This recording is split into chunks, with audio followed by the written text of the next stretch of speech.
I want to tell some history. Rapa Nui has always stood out to me. It's a clear example of a total societal collapse. The people who once inhabited this land were picked apart piece by piece until they had nothing left but a memory. For years, everyone believed that Rapa Nui collapsed because of fighting and chaos. Tales had it that settlers arrived on the isolated Pacific island, cut down trees. It was sometime around 1200 CE that a small group of Polynesian farmers first settled on a tiny 63-square-mile island in the southeastern Pacific Ocean. These farmers practiced slash-and-burn agriculture To transport the massive statues, fought among themselves, exhausted their resources, and eventually caused the collapse of their own civilization.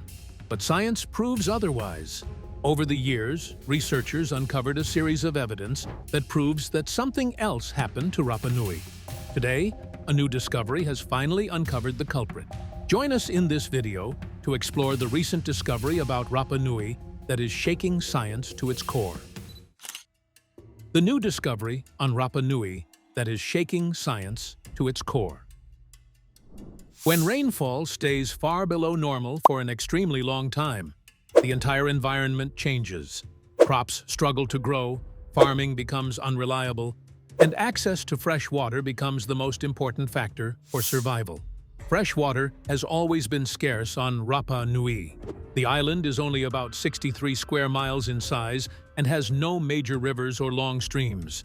There are a few volcanic crater lakes, but during severe droughts, especially ones lasting decades, they would not have been enough to support the entire population. In those conditions, every drop of water mattered. Most of the island's usable water actually exists underground. Because the island sits on volcanic rock, rainwater slowly seeps through cracks in the ground and collects beneath the surface. In some coastal areas, this groundwater gradually flows back out near the ocean. Even when it mixes slightly with seawater, it can still remain safe to drink if the salt content stays low enough. Those narrow coastal freshwater zones may have become lifelines during the drought. In the harshest years, access to those areas could have meant the difference between survival and collapse. And this is where things become even more fascinating. Many of the Moai statues stand directly beside coastal groundwater seeps, places where fresh water would have been accessible, especially during dry seasons. Researchers noticed that the statues were not randomly placed. Again and again, they appeared near reliable sources of water. That discovery led scientists to ask an important question. What if the Moai were connected to water? What if the statues marked the places where communities gathered because fresh water was available there? Older theories focused heavily on rivalry between clans. The idea was that larger statues represented greater power, while more statues meant higher status and prestige. But when researchers carefully mapped the locations of the Moai, a different pattern appeared. Their placement seemed strongly tied to access to water, so strongly that it became difficult to dismiss as a coincidence. The Moai may have acted as social and territorial markers, signaling that a particular group controlled and protected an important freshwater source. On an island with almost no rivers, controlling water meant survival. As the drought continued over generations, life on Rapa Nui likely moved closer to the coastline. Inland areas became less practical as crops failed and surface water disappeared.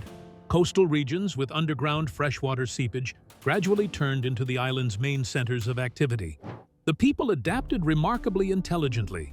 They created rock gardens that helped trap moisture in the soil. Broken volcanic stones were spread across farmland to reduce evaporation and shield crops from strong winds. These methods reveal careful planning and environmental adaptation, not a society descending into chaos. Even the construction of the Moai suggests a highly organized community. Some statues weigh as much as 80 tons and stand over 30 feet tall. For years, people wondered how they could possibly have been moved across rough terrain without metal tools or advanced machinery. How did they really achieve such a feat? Were they super advanced humans? Keep watching to find out. Uncovered: how ancient people moved huge statues. Recent experiments may have provided the answer. Researchers built a replica Moai, weighing around 4.35 tons, Using ropes attached to the statue, a team of 18 people rocked it from side to side, slowly guiding it forward step by step. Incredibly, they managed to move it about 300 feet in only 40 minutes. The experiment supported the idea that the statues may have been walked across the landscape, a process that would have required coordination and teamwork and social stability, rather than disorder and collapse. What surprised researchers most was how fast and efficient the process actually seemed to be. Moving a moai by rocking it upright was far more practical than dragging enormous stone slabs across logs or wooden rollers, as older theories suggested. In fact, the island itself may have helped make the transportation possible. Ancient roads on Rapa Nui were typically about 14 feet wide and built with a slight inward curve along the edges. That small design detail may have acted like a natural guide rail, helping stabilize the statues as they walked forward in a side-to-side rocking motion. The journey was likely slow but highly organized. Workers probably cleared rocks and leveled short sections of ground ahead of the statue, moved it forward in a steady rhythm, paused to adjust the ropes, then prepared the next stretch before continuing again. Each movement did more than transport a moai. It gradually shaped the roads themselves. Even today, traces of those ancient pathways can still be seen from aerial views of the island. They spread across the landscape in intersecting lines, sometimes running side by side like alternate routes. And that creates another major problem for the old collapse theory. If the statues were moved upright, rather than dragged across massive quantities of timber, then the idea that the people completely destroyed their forests to transport the moai becomes much less convincing. Forest loss still happened, but researchers now believe climate may have played a larger role than reckless human behavior. Long-term drought alone can severely weaken forests. When rainfall declines year after year, trees struggle to survive, ecosystems thin out naturally, and landscapes slowly change even without large-scale destruction by people. Genetic research has added even more evidence against the traditional collapse narrative. For many years, historians believed the population of Rapa Nui had already crashed before Europeans arrived in the 1700s.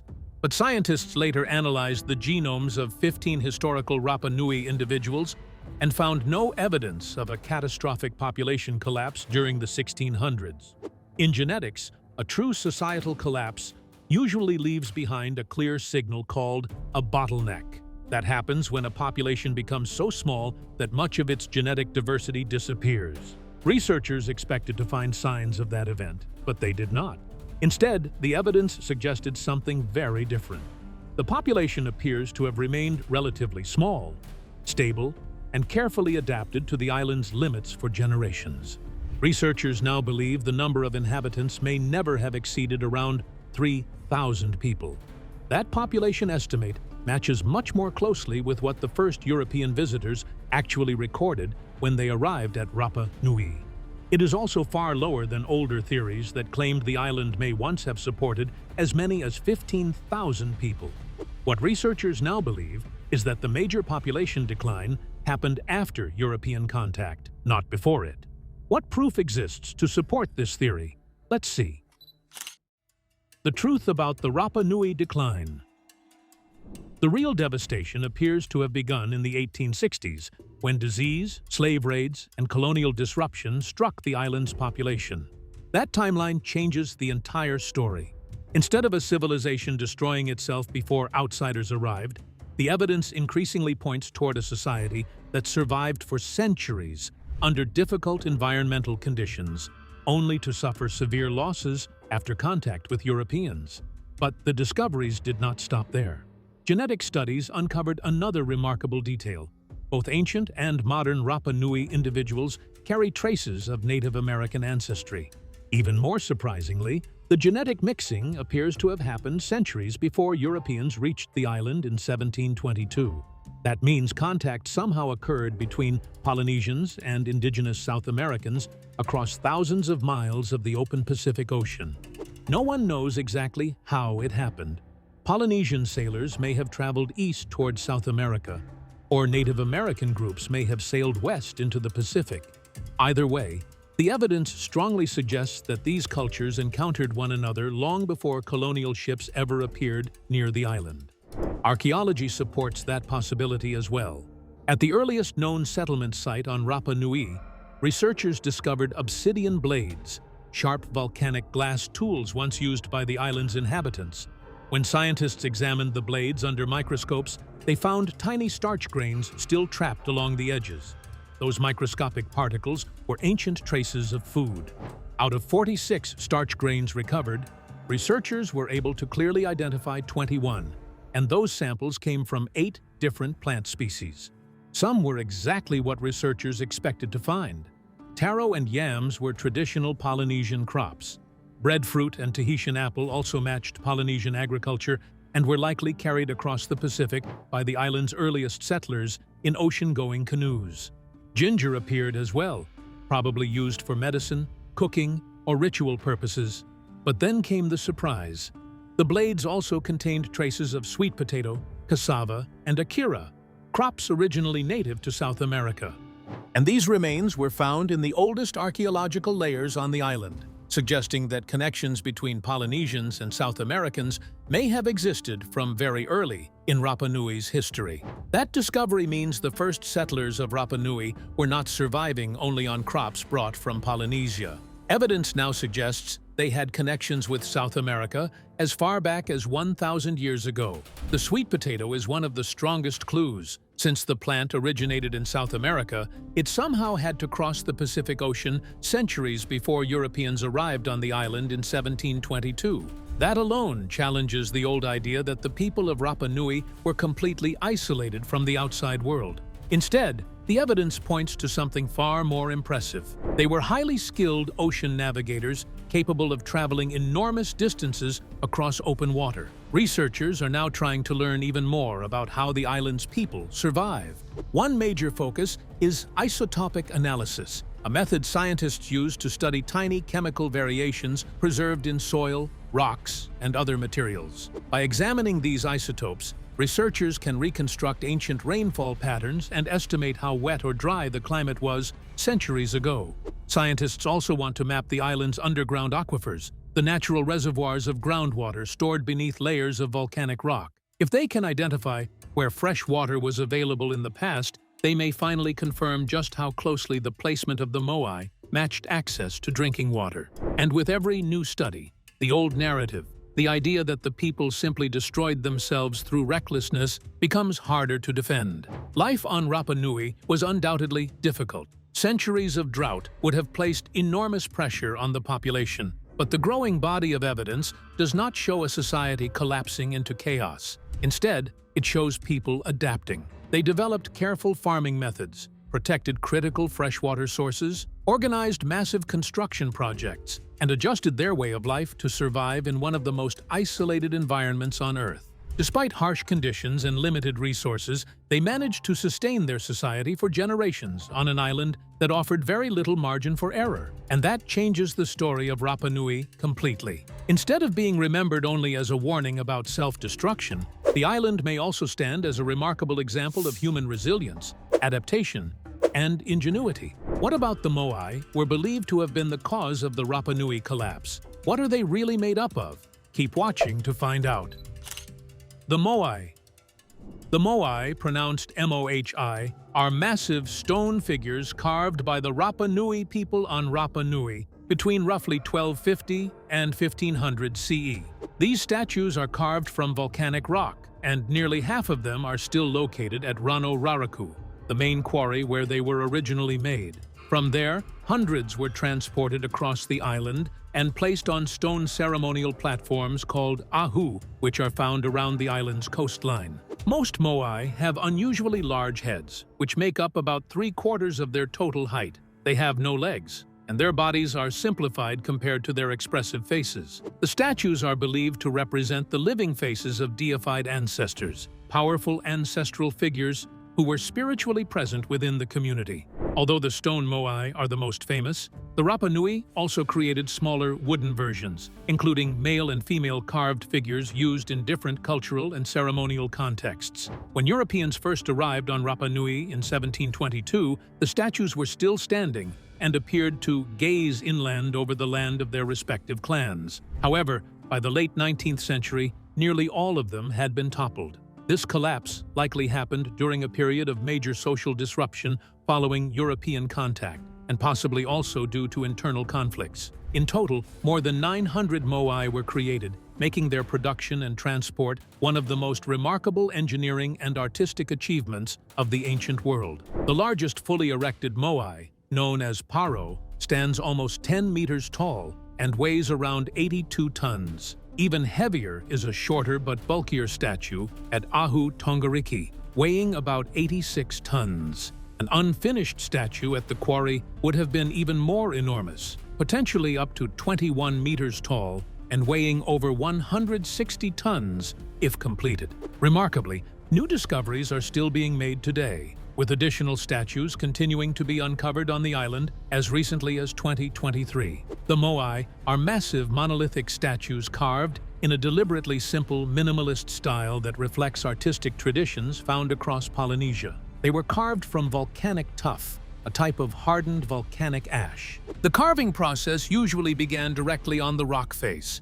Sculptors would first outline the human figure, then carefully chip away the surrounding stone until the statue emerged as a single, continuous form. One of the most striking features of the moai is their oversized heads. In many cases, the head-to-body ratio is roughly 3:5, a design choice linked to Polynesian beliefs that the head is the most sacred part of the body and the seat of spiritual power. The faces are highly stylized but expressive. The brows are heavy, the noses long and prominent, often ending in a distinctive curve at the nostrils. The lips are thin and slightly pushed forward, giving a subtle, firm expression.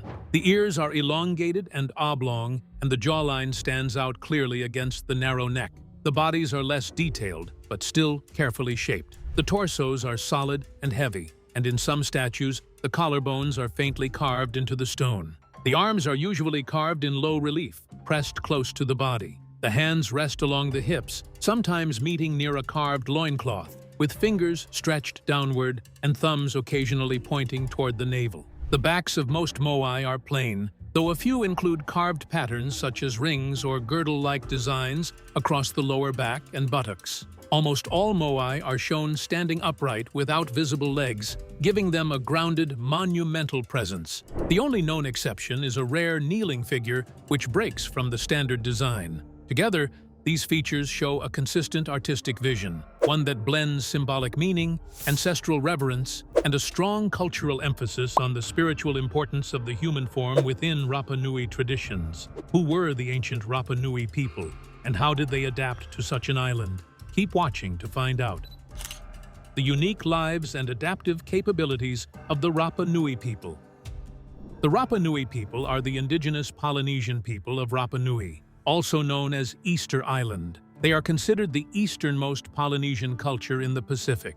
Today, the descendants of the island's original inhabitants make up around 60% of the island's population, while many others live on mainland Chile. The Rapa Nui people speak both the Rapa Nui language and Chilean Spanish. According to the 2017 census, the island had about 7,750 residents, nearly all of whom lived in Hangaroa, the island's main village along the sheltered western coastline. Tourism is now the island's primary source of income, especially tourism centered around the famous moai statues, the massive stone figures that have made Rapa Nui known around the world. In recent decades, many Rapa Nui people activists have pushed for greater self-determination and stronger control over their ancestral lands. Tensions increased during protests in 2010 and 2011, when indigenous groups opposed the creation of a marine park and reserve around the island. Some demonstrations led to clashes with Chilean police forces. Researchers believe the first Polynesian settlers arrived on Rapa Nui sometime between 300 and 1200 CE, though newer radiocarbon evidence suggests settlement likely occurred closer to 1200 CE rather than the earlier estimates of 700 to 800 CE. Genetic studies have confirmed the Polynesian origins of the Rapa Nui people through analysis of ancient skeletal remains. However, DNA evidence has also revealed something remarkable. The population carries traces of both indigenous American and European ancestry. Even more intriguing, later genetic studies found evidence of contact between Polynesians and indigenous peoples from South America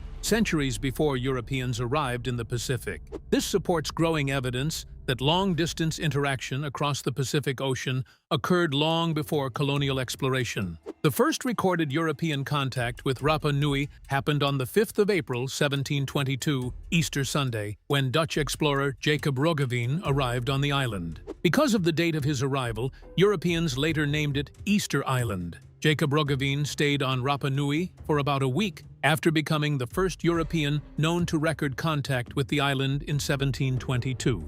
Decades later, in 1770, Spanish explorer Felipe González de Ajedo visited the island and formally claimed it for Spain. During that visit, the islanders signed a document using Rongorongo, the mysterious script associated with the Rapa Nui people. To this day, Rongorongo remains undeciphered, making it one of the world's most intriguing unsolved writing systems. Some people say that they contain legends or rhythms or encrypted instructions of how to move Moai or develop some technologies. There are many different theories about it. Other famous European explorers also briefly visited the island. James Cook arrived in 1774, while Jean-François de Galaup, Comte de la Pérouse, visited in 1786. Today, the people of Rapa Nui primarily speak Spanish alongside the traditional Rapa Nui language. Rapa Nui belongs to the Eastern Polynesian language family and is now written using the Latin alphabet. However, because Spanish dominates education, government, and everyday communication, Rapa Nui is considered a minority language and is gradually becoming more influenced by Spanish grammar and sentence structure. Rongorongo, the ancient glyph-based system discovered in the 1800s, is believed by many researchers to preserve an older form of the Rapa Nui language or cultural record.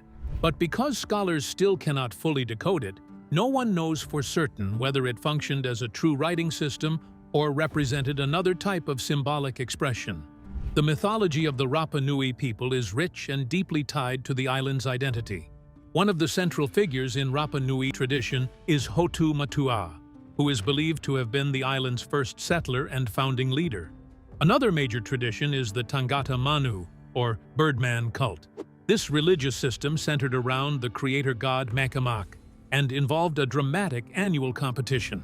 Competitors raced to retrieve the first egg of a migratory seabird from nearby islets. The winner's sponsor would earn the sacred title of Birdman and hold an important spiritual role for several months. Rapa Nui mythology also tells stories of conflict between groups known as the Hanau Epe and the Hanau Momoko, often described in legends as rival peoples or clans involved in an epic struggle on the island. Still, the most famous part of Rapa Nui culture remains the Moai. What are the Rapa Nui people today? How do they preserve what is left of them? Keep watching to find out. Today's Rapa Nui. Today, both the Rapa Nui people and the government of Chile are actively involved in preserving and restoring these historic monuments. Much of the island is protected within Rapa Nui National Park, which has been recognized as a UNESCO World Heritage Site because of its cultural and archaeological importance. Traditional Rapa Nui culture includes a wide range of artistic practices.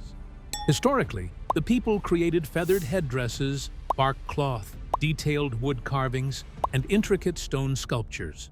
Craftsmen used tools such as adzes and rounded stones to shape both wood and volcanic rock.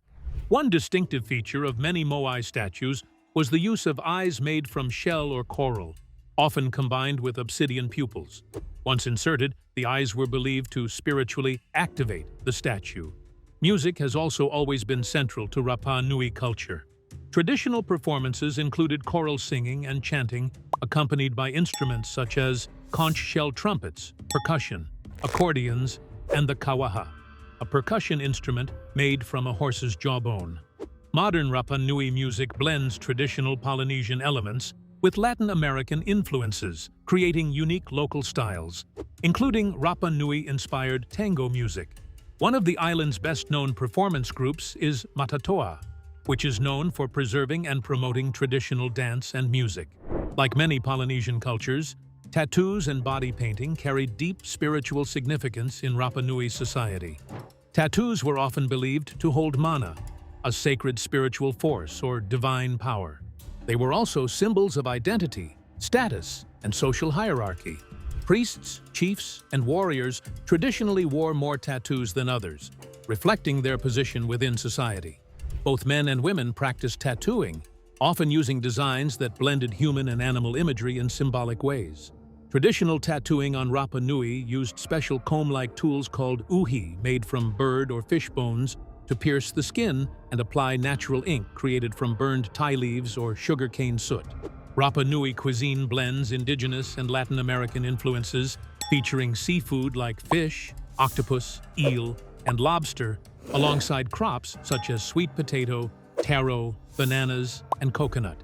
A traditional cooking method called umu slow cooks meat, fish, and vegetables underground using heated stones and banana leaves. Hundreds of years ago, volcanic rocks are heated and buried in a pre-dug hollow. Beneath them, vegetables, fish, and meat are stewed for several days and then, along with some fruit. A similar dish, umu pie, is often used to prepare poi, a pudding made from mashed bananas, pumpkin, and flour. Other popular dishes include tunu ahi, where fish is grilled directly on hot stones, and ceviche-style seafood preparations. Pork and mutton ribs are also common in festive or communal meals. For many years, scholars believed that Rapa Nui experienced a major environmental collapse before European contact in 1722. This theory suggested that overuse of natural resources, especially widespread deforestation, led to ecological disaster. The idea argued that the island's population grew beyond what its environment could support, while trees were heavily used for transport, construction, and possibly moving the Moai statues. Combined with limited rainfall, cooler temperatures, strong winds, and relatively low biodiversity, this may have made agriculture more difficult compared to other parts of Polynesia. What other theories used to exist about Rapa Nui's decline? Let's see. What caused issues? Researchers believe deforestation may have had several serious consequences. Without enough trees, soil erosion likely increased, which in turn could have reduced crop yields and made farming more difficult. A shortage of wood may also have forced a slowdown or even a halt in building fishing boats and constructing Moai statues. Botanical studies show that the island currently has only about 48 known plant species, but pollen analysis from ancient swamp and pond sediments reveals a very different past. In earlier times, the island supported a far wider variety of plant life than it does today. One of the most striking discoveries is evidence of a giant palm species, often referred to as the Rapa Nui palm.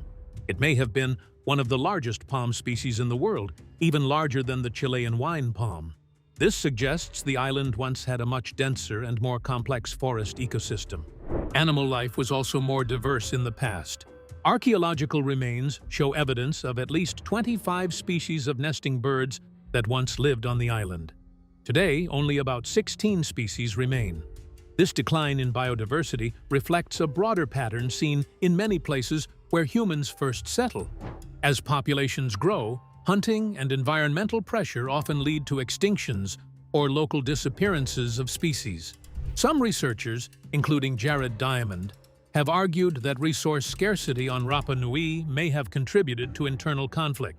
In his interpretation, competition over limited resources could have led to civil unrest and a population decline, from an estimated 7,000 people before conflict to around 2,000 by the time 19th century missionaries conducted early censuses.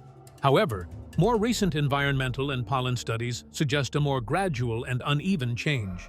Instead of a sudden collapse, the decline of plant species appears to have happened slowly over time, influenced by a combination of factors such as drought, forest clearing, and feedback loops between human activity and the changing landscape. Modern historical research also points to a different major turning point: European contact.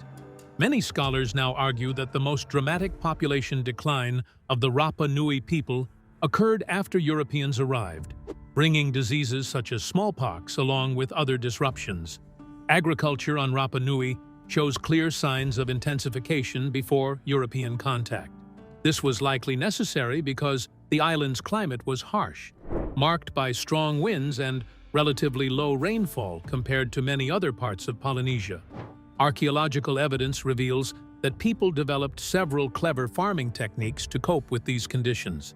They built composting pits and small irrigation systems to manage limited water. In exposed areas, they stacked large stones to act as windbreaks, protecting crops from constant gusts that could dry out or damage them. One of the most interesting methods was lithic mulch agriculture. Farmers arranged stones in patterns across their fields, not randomly, but deliberately.